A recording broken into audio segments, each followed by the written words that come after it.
Hello, chi bai vek ule vo in det ni som ni le pakwa March sang ni le som ni le panga ania sai rang rail kong rail station update an clear how don ani so tilai so tuna chon an do zom to a mana mi tam tak worker na thok te na thok tu te an tlak lum na khan ya to ne ra chon he ti hianin an do zom rek to ani an hna po achak khop mai he ti hian mi tam takin an phang thina a hmu pon nuam khop mai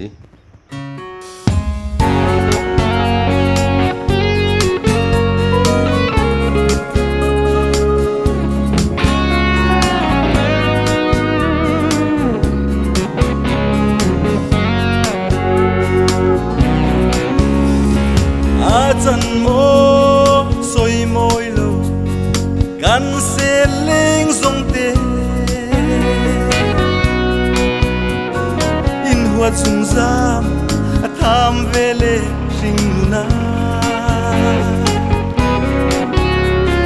in xe lim rel on reng renga lệ sinh nun chiar lovin sinh chân za leng zong te rem tu ra siam kan ni o nun lei sing lu dam lai ni arei si lo kan chat lai ni kan vang lai ni walan aliam se le kan lim lai ni kan lom lai ni am ten mangang o katia itel lo chuan e ke zong kat le zo lo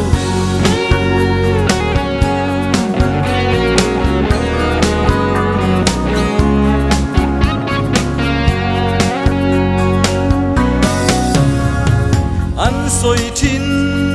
man lai nu dam le tlang khata la phong chan le ruam khata sal sa in lim ni lom ni lung ngai ta ni a in nem ton zelin sing chan pui za leng zong te mal som na naran ni o nun lei sing nun dam lai ni arei si lo kan that lai ni kan wang lai ni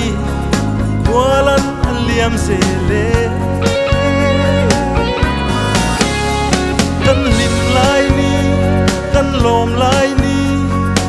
am ten mangang o katia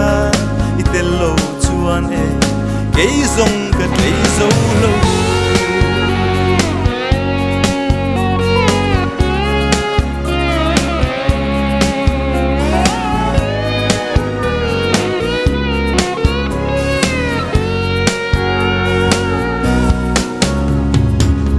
chân pui rual du le chin lai leng zong te in dam chin mo lo dam zel ru ton le na siam tu kan lal ron chung zelin le sing nun chiari la dam te in leng zel nang che darang ton le ma zong o nun le sing dam lai ni arei si lo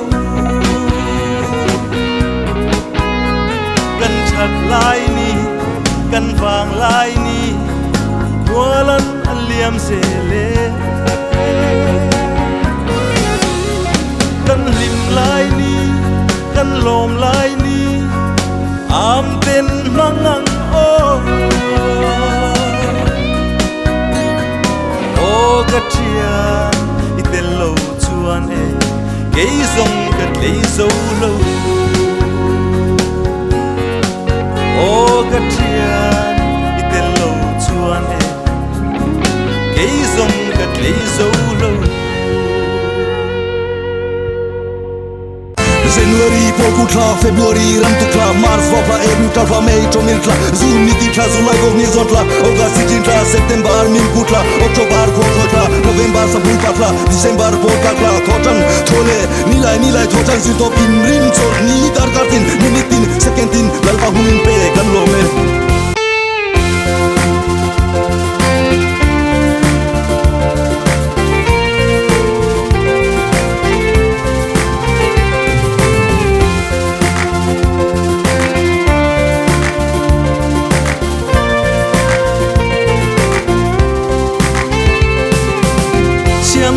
em ruột ta lâu piang về in mang ai trôi lên in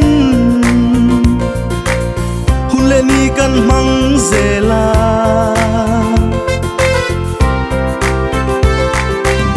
ni tin dar gar tin minute lệ sẽ khen riêng chun lại giàn khen in hun lên đi căn mang liam dễ la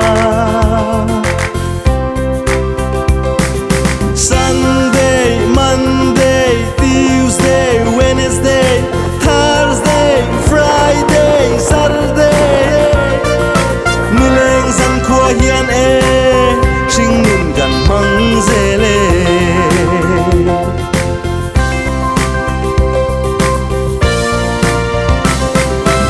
Sai sente ta lo sei lianin, hele sing nun mangin. Đam lai nun kong kan zo a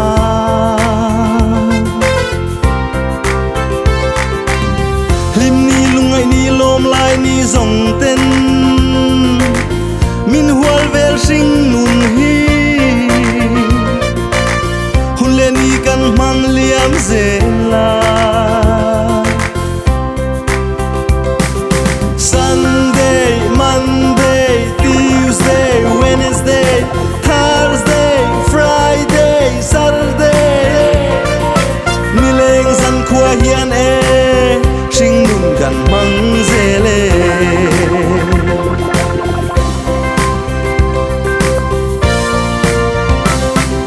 January pokutla February ramtukla Mars vapla April tla May tomiltla June nititla July gognizotla August sitintla September minkutla October khotla November sabulpatla December polkatla Thotan thole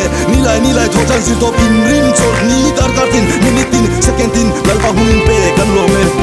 thiam na run sang chu ka han loi ve a len rual te pol ve nan zirna lam tluang kan zo a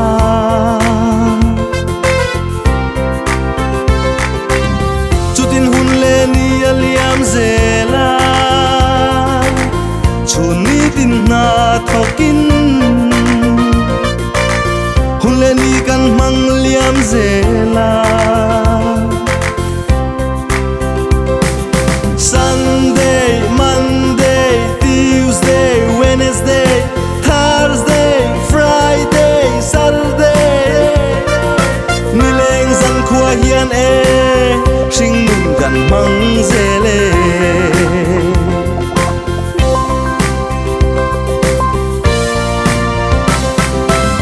Ni pui fur fa vang classic ni eng moi, koran na lo hera. Kung su lo her liam zela.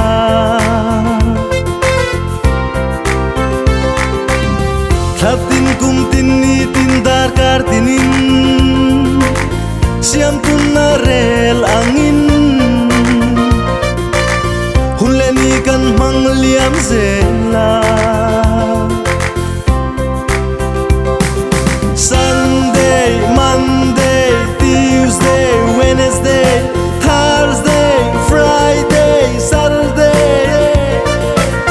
leng zan khua hian e hring nun kan mang zele